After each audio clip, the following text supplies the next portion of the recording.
प्यारे बच्चों,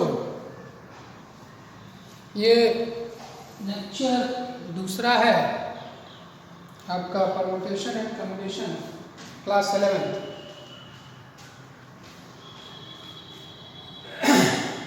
बच्चों, पहले लेक्चर में मैंने बताया था आपको फंडामेंटल प्रिंसिपल ऑफ काउंटिंग, पहला लेक्चर था, वीडियोस को देखिएगा। अब आते हैं हम परम्यूटेशन, क्रमचय।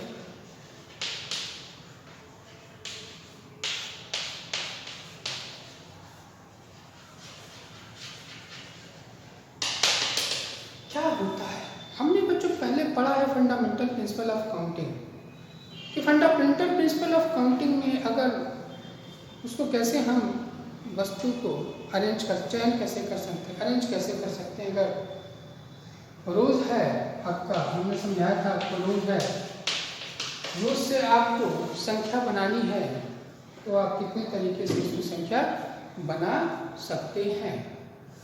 अगर रिपीटिशन अलाउ हो तो कितना हो जाएगा, 1 2 3 4, यानी रिपीटिशन अगर अलाउ होगा तो 4 × 4 × 4 यानी 4 4 जा 16 और 4 4 जा 16 और 16 4 जा 64।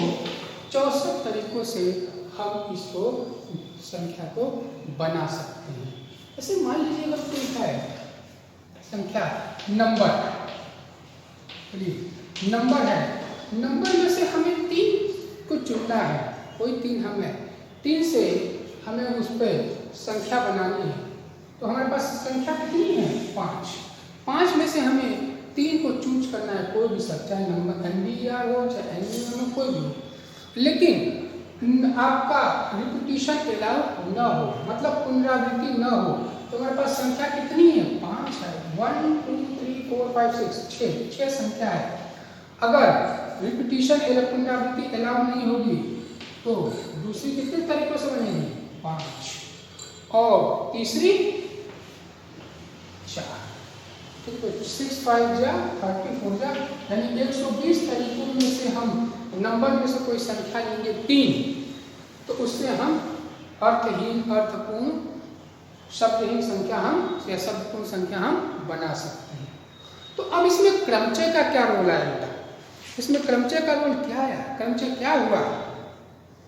चयन के तरीके, मतलब क्रम से चयन कैसे हो, तो इसके बारे में बताते हैं। इसकी परिभाषा है क्रमचय की कि क्रमचय एक निश्चित क्रम में बना, क्रमचय एक निश्चित क्रम में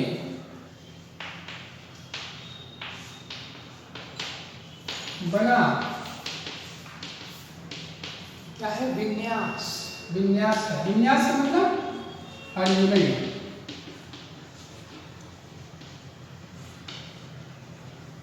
कोई शादी का फंक्शन आप करते हैं तो उसके अरेंजमेंट करते हैं ना, कोई अरेंजमेंट विन्यास है। क्रमचय एक निश्चित क्रम में बना विन्यास है जिसकी दी हुई वस्तुओं में से एक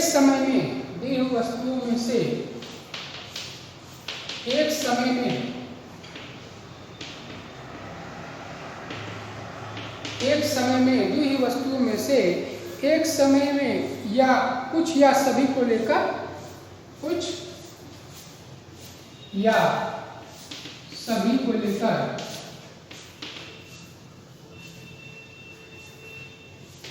बनाया गया है। मतलब क्या हो बच्चों कि परम्यूटेशन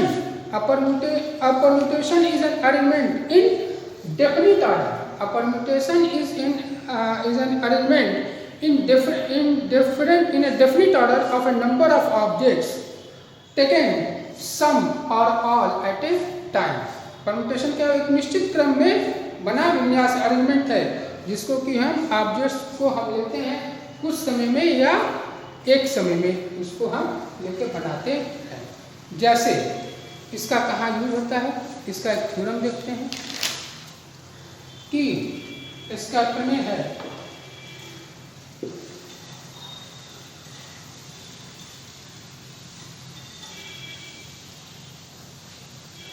बने हैं n विभिन्न वस्तुओं में से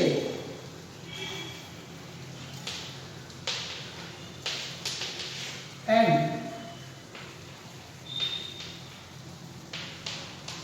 विभिन्न वस्तुओं में से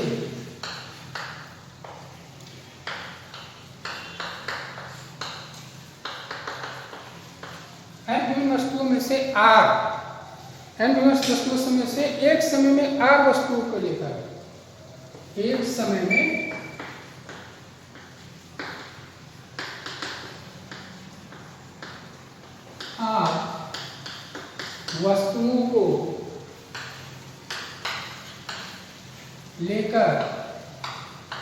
r वस्तुओं को लेकर बनाए गए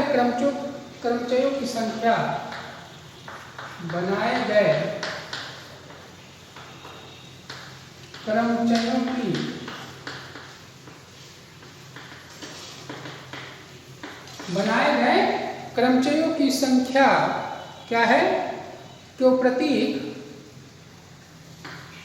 सिंबल इससे n विभिन्न वस्तुओं में से नंबर है। मान लीजिए कोई नंबर है n जो लिया, उसमें n विभिन्न वस्तु है, उसमें से एक समय में r वस्तु मतलब 3 वस्तुओं को लेकर 3 शब्दों को लेकर बनाए गए क्रमचयों की संख्या क्या, इसको क्या प्रदर्शित करते हैं? n permutation r। ठीक, क्रमचयों की संख्या से निरूपित करते हैं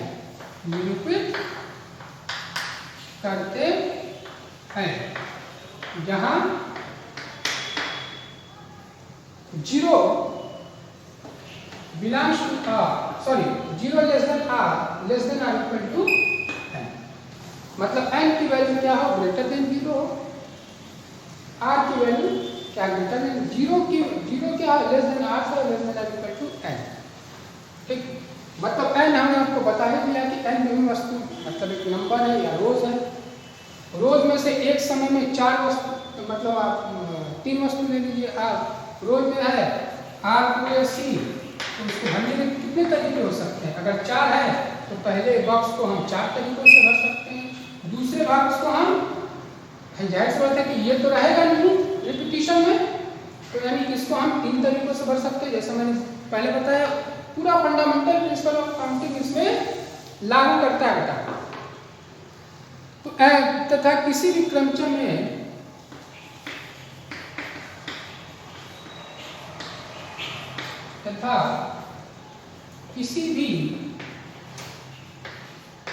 में वस्तुओं की पुनरावृत्ति की अनुमति न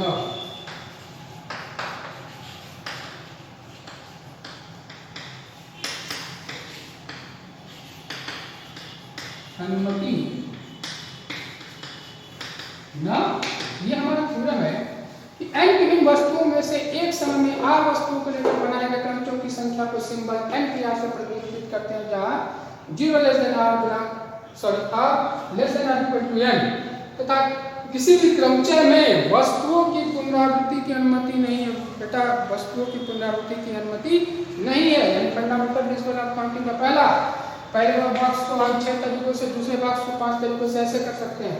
यानी अगर इसकी उपपत्ति देखी जाए बेटा तो पत्ती में क्या लिखेंगे कि क्रमचयों की संख्या कैसे भाग करी जा सकती है? क्रमचयों की संख्या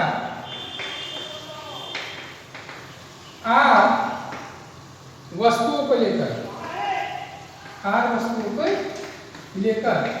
भरी जा सकती है। तो r वस्तु में क्या होगा? पहला तो हम एक तरीके से n तरीके से भर सकते हैं। पहले स्थान को भरने के तरीके क्या होगा? पहले स्थान को भरने के तरीके कितने हो गए? n।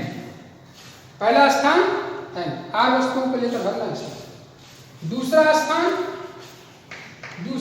को भरने के तरीके n-1 याद करिए, नंबर संख्या उसमें से 3 लेनी है, तो पहले मान कितने थे? 6, दूसरी 5 के घट गई थी।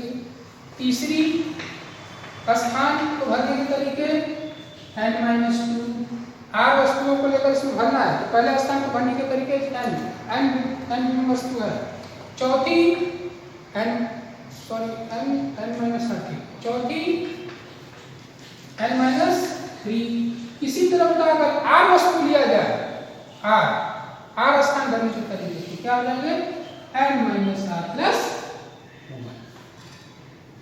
ठीक है, r माइनस 1, ठीक है, r माइनस 1 हुआ तो n माइनस r प्लस 1। तो इसको फंडामेंटल प्रिंसिपल ऑफ कैसे लिखेंगे? फंडामेंटल प्रिंसिपल ऑफ से, फंडामेंटल प्रिंसिपल ऑफ काउंटिंग से इसको लिखने के तरीके क्या हो जाएंगे? इसको फंडामेंटल प्रिंसिपल ऑफ से लिखेंगे तो n भरने क्रमचयों की संख्या क्या हो जाएगी? n फिर multiply n minus 1 multiply n minus 2 dot dot dot dot n minus r plus 1। ठीक, तो क्या हो जाएगा?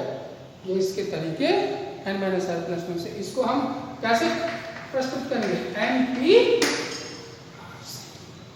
ठीक है, तो ये हमारा हो गया। चलिए अब इसको हम एक नोटेशन से प्रस्तुत करते हैं।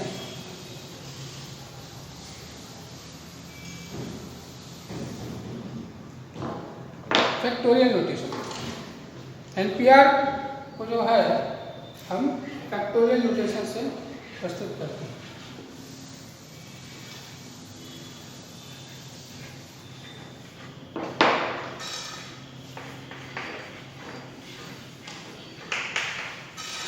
फैक्टोरियल नोटेशन, फैक्टोरियल नोटेशन में क्या होता है बच्चों? प्रथम n प्राकृतिक संख्याओं के गुणनफल को व्यक्त करते हैं। प्रथम n प्राकृतिक संख्याओं के गुणनफल को व्यक्त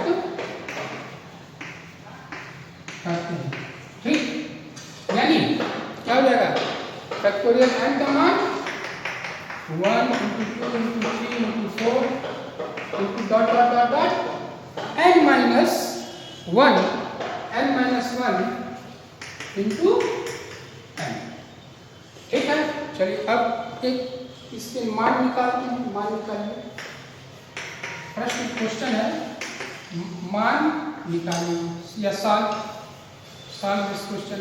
फैक्टोरियल 7 की वैल्यू क्या होगी?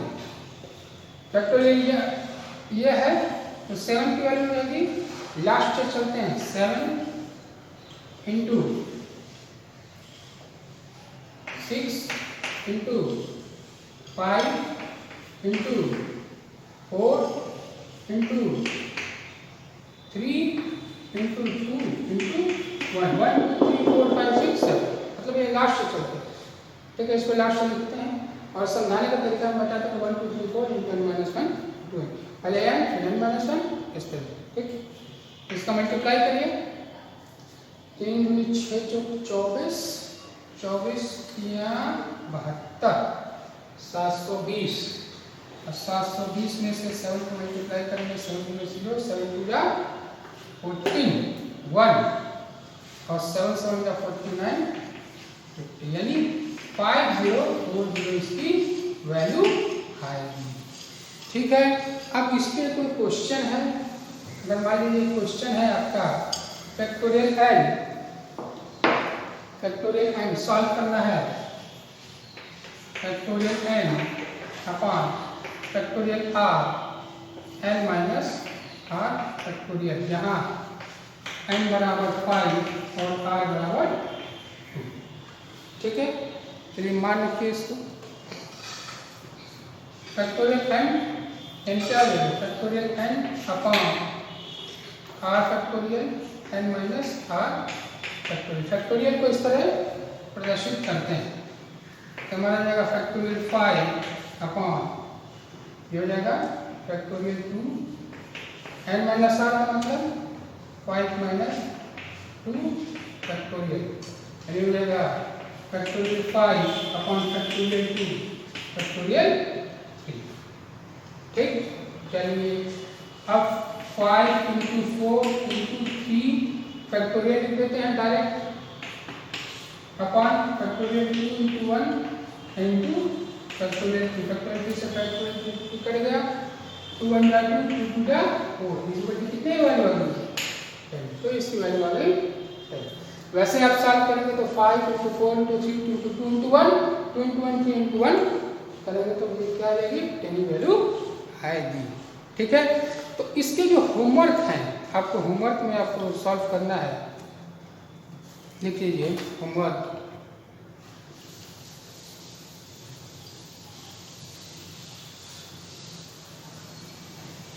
मतलब हम फंडामेंटल प्रिंसिपल ऑफ काउंटिंग को फैक्टोरियल में प्रदर्शित कर सकते हैं। कैसे? अगर n वस्तुओं में से r वस्तुओं को चयन करना है तो। एक्सरसाइज 7.2 का पहला क्वेश्चन, उसके बाद आपका दूसरा क्वेश्चन है, फिर तीसरा, चौथा, पांचवा। ठीक है, पांचवा लगा लीजिएगा। चौथा हम लगा दे रहे हैं। चौथा क्वेश्चन है 1/6 plus 1/7 is equal to x/8। Find. इसको लगाइएगा, इंपॉर्टेंट सवाल है, बताइए। 1/6 plus 1/7 is equal to x/8। ये आपका होमवर्क है। ठीक, चलिए, थैंक यू।